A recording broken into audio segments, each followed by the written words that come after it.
Hoje é quarta-feira e já está acontecendo aí um monte de coisa. Às vezes fica parecendo que aconteceu e de repente nem é nada tão importante assim, mais fumaça do que fogo, na verdade. Mas em algumas circunstâncias sim. Então uma mudança aí na Lei Rouanet, por exemplo, muito importante, em que a Lei Rouanet, como uma espécie de ferramenta de fomentação de cultura, deixa de ser, ou pelo menos diminui um pouco, essa questão de estar voltada simplesmente para artistas, para grandes artistas já conhecidos, uma coisa da qual eu sou essa mudança eu sou totalmente favorável, porque quem cria um mercado de cultura são aquelas pessoas que estão, principalmente, quer melhorar aí as pessoas, o interesse das pessoas na sua cidade ao teatro, a prefeitura, por exemplo, pode fazer cursos de teatro. Essas pessoas começam a estudar o teatro e mesmo quem não vai seguir a carreira começa a ter um entendimento melhor sobre a questão e aí começa a frequentar peças de teatro, né? Enfim. É assim na música, na dança, na literatura. As pessoas elas têm uma certa fase da vida ali que elas precisam ser incentivadas, a vida inteira, mas principalmente na adolescência. A pessoa está com mais tempo, quer conhecer um pouco mais de música, ela vai estudar um instrumento, de repente ela se interessa a ir em shows, então o mercado cultural ele se aquece por meio desses estudantes que começam a ter interesse em frequentar os shows, apresentações. Quando a Lei Rouanet foi criada, tenho certeza de que não era esse exatamente o intuito, mas ela foi sendo corrompida. Então você imagina aí um artista que já ganha milhões, já está na mídia, já faz sucesso, para que ela precisa de dinheiro do governo? E está muito claro, apesar da esquerda ficar o tempo inteiro tentando esconder, está muito claro que virou ferramenta de manipulação, de comprar apoiadores, né, de comprar a alma, a essência dessas pessoas, porque afinal de contas o bolso ainda continua sendo o órgão mais sensível do ser humano. E aí esses caras acabam entrando nessas ideologias porque elas estão dando dinheiro a essas pessoas. Esse que é o fato, não tem outro. E aí esperneia agora um monte de gente, né? Eu sou a favor de que se invista no pequeno, ou porque está iniciando a carreira e precisa de algum apoio, e igual agora o máximo do cachê é R$ 3.000.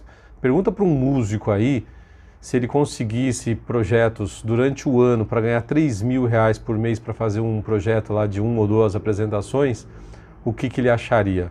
Dependendo da situação que o cara está vivendo, ele consegue melhorar muito o padrão de vida dele. Porque não vai ser só aquilo, ele vai continuar com as outras apresentações, outros shows, aulas, essas coisas. Agora, você pega lá e vai financiar jatinho de artista, não faz o menor sentido, né? Não foi para isso que essa lei foi criada e o nosso dinheiro dos nossos impostos não deve ir para isso.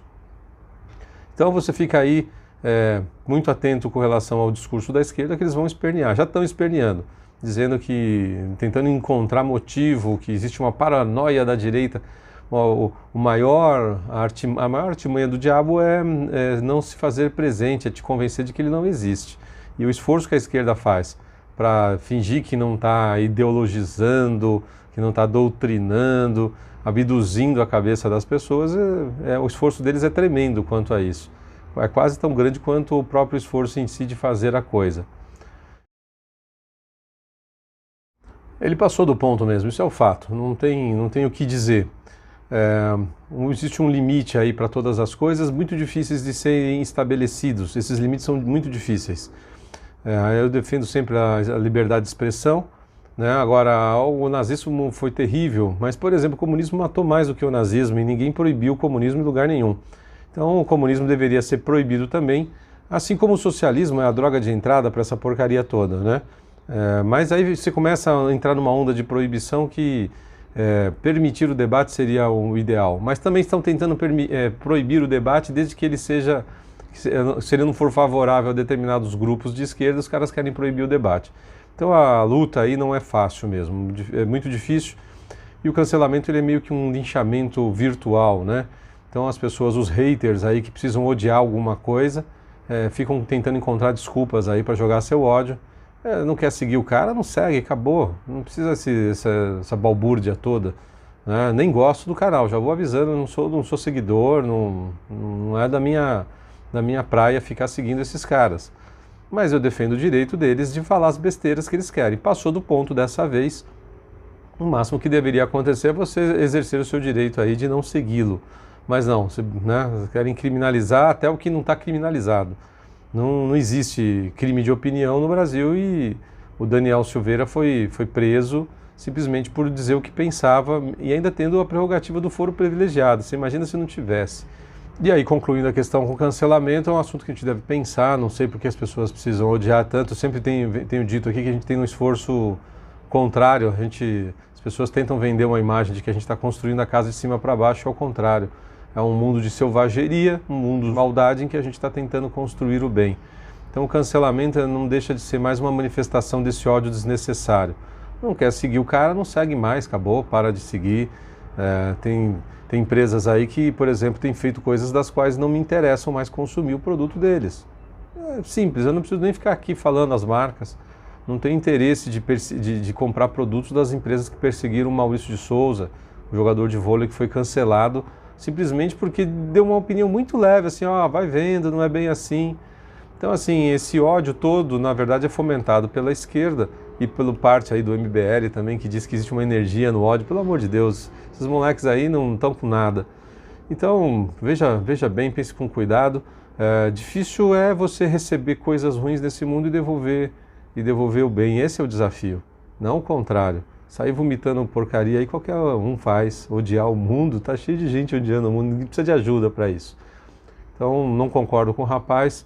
Eu quero ver se o mesmo acontece com o Kataguiri aí, que falou uma outra besteira também. E, na verdade, o cancelamento é um ato orquestrado e que, em algumas situações, eles fingem que não viram. Depende de quem fala. Eles são bem seletivos, né? Os haters são bem seletivos.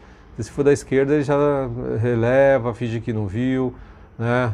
O Lula, aquele outro atorzinho lá, medíocre, também falou um monte de besteira, nem lembro o nome dele, estava morando em outro país, já é bem velho de idade, só fala porcaria. Os caras deviam ser cancelados, então, no ponto de vista desse princípio deles aí, e nada acontece.